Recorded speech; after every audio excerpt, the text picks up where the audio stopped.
بسم اللہ الرحمن الرحیم، سلسلہ نمبر 1، بورڈ کا پیغام۔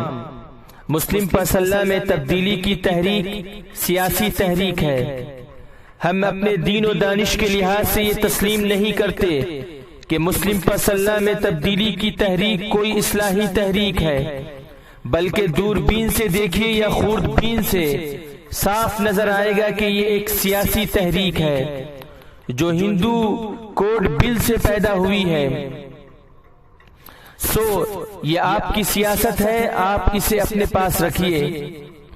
ہندوستان کا دستور مذہب اور سیاست کو الگ الگ قرار دیتا ہے، تو آپ ہمارے مذہب کے معاملے میں اپنی سیاست ملا کر حکومت سے عوام کو ناراض کرنے کی کوشش کیوں کر رہے ہیں؟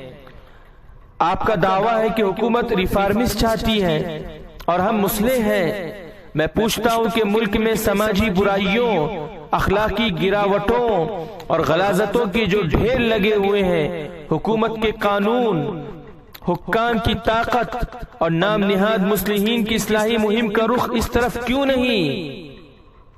مجھے اس وقت ایک سخت لفظ کہنے پر معاف کیجیے گا کہ وہ سماج کتنا دیوس ہے جو لاکھوں ماؤں، بہنوں اور بیٹیوں کو بازار میں بیٹھنے کی اجازت دیتا ہے اور 4 شادیوں کی محض اجازت، وہ بھی خاص شرائط، عدل و دیانت سے مشروط اجازت پر اعتراض کرتا ہے، اور اس غلاظت پر ان مظلوم قسمت کی ماری بازاری گنہگار عورتوں پر کتنے مرد ظلم توڑتے ہیں۔